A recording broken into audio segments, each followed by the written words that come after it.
안녕하십니까. 사회인지적 이론. 앞에서는 사회학습 이론을 했는데요. 이제는 사회인지적 이론입니다. 인지라는 말이 붙었습니다. 인지는 그 사고의 과정, 다시 말하면 사고의 과정이나 결정의 과정을 모두 다 수반하고 그 과정을 연구, 학습하는 것이 다 인지라는 말이거든요.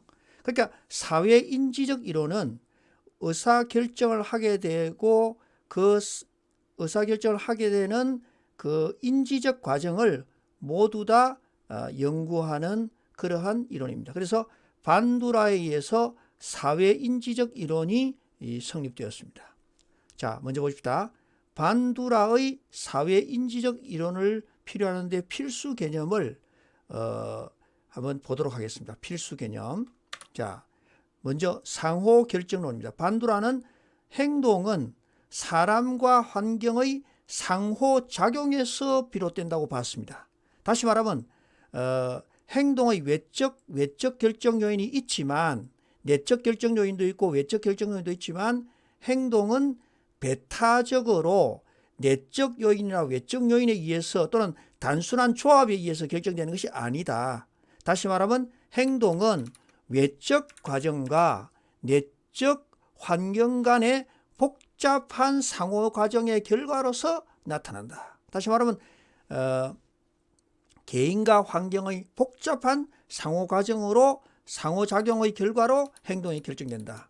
그 상호 결정론은 환경 자극이 인간 행동에 영향을 주지만 신념이나 기대 같은 사람 요인, 개인 요인도 역시 인간의 행동 방식에 영향을 주어서 복잡한 상호작용 끝에 행동이 결정된다고 보는 상호결정론을 주장했습니다. 두 번째, 학습 모델인데요. 반두라의 사회인지 이론은 결국 행동주의적 학습 이론의 연장입니다. 다시 말하면 사람의 행동에는 부적 강화, 소거 일반화 이란 모든 고전적 조작적 조건 형성의 그러한 원리가 다 포함되었다. 이래 볼 수 있습니다. 그 다음에 자기 효능감 이론을 얘기했는데요. 이 자기 효능감 이론은 주관식으로도 나올 수 있습니다. 2차 시험에.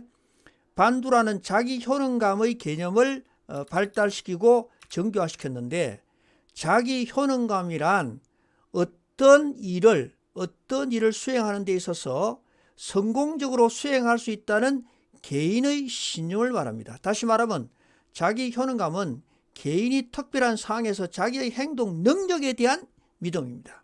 이것은 절대로 혼돈해서 안 되는 것은 뭐냐 하면 자존중감입니다. 자존중감은 자기 가치에 대한 판단을 포함하고 있지만은 자기 효능감은 가치 판단은 수반하지 않습니다.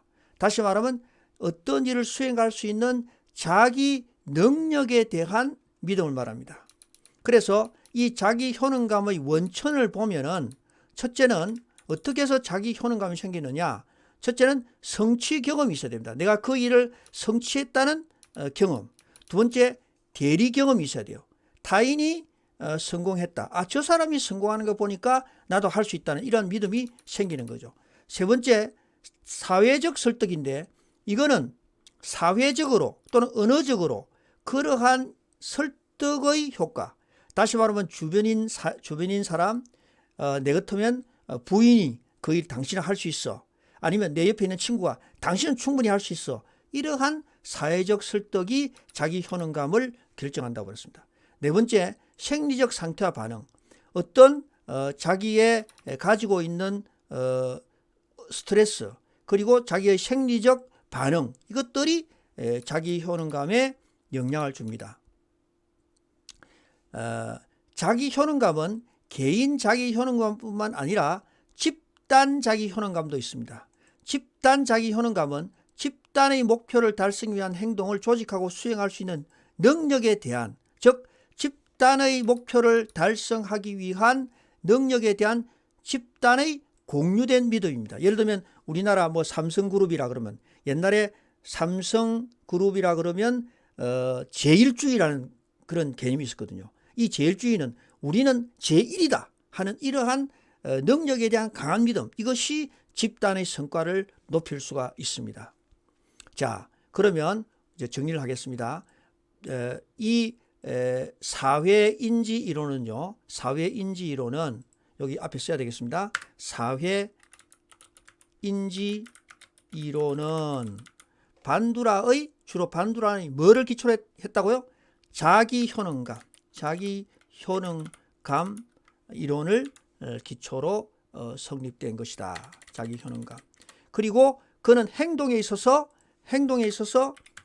상호 작용 이론을 얘기했죠. 그리고 자기 효능감을 뭐라 이렇게 수락하면 쓸 수 있어야 됩니다. 어떤 일을 수행하는데 성공적으로 수행할 수 있다는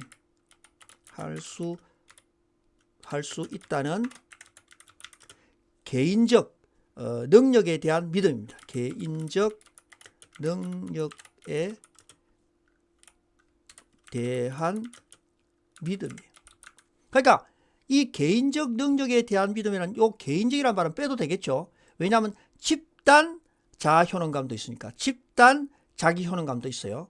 그래서 개인적 자아 효능감 이론 외에 집단 자기 효능감 이론도 있으니까 어떤 일을 성공적으로 수행할 수 있다는 믿음 이렇게 해도 되겠습니다. 그리고 진로 발달은 자기 효능감 외에 그 다음에 결과 기대가 있어야 진로 발달이 형성되고, 또 개인적 목표가 있을 때 진로 발달이 성립될 수가 있다. 이것도 좀 어려운 이론이지만 이것도 참고적으로 이 세 가지를 한번 외워두는 게 좋겠습니다. 진로 발달은 자아 효능감도 있어야 되지만 결과 기대가, 그 일을 결과적으로 자아 효능감을 바탕으로 좋은 결과를 가져올 것이라는 결과 기대에다가 개인적 목표가 있어야 됩니다. 내 개인적 목표가 진로 발달에 영향을 줍니다. 사회적 목표가 아닌 개인적 목표. 그리고 이 자아 효능감이라는 이 이론을 영향을 주는 자아 효능감은 뭐에서 결정되느냐, 아주 중요하죠. 자아 효능감은 자기가 어떤 일을 성취했다는 성취 경험이 중요합니다. 성취 경험. 그리고 옆에 사람이 성취한 경험, 대리 경험이죠. 대리 경험. 경험이 절대적으로 중요한 것입니다. 그 다음에 세 번째, 사회적 설득이 중요합니다.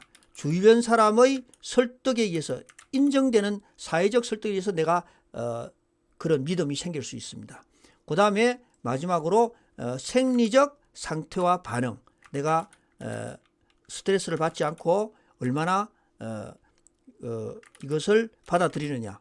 생리적 상태와 반응도 이 자아 효능감 결정에 영향을 미칩니다. 자, 오늘은 이 반두라를 중심으로 한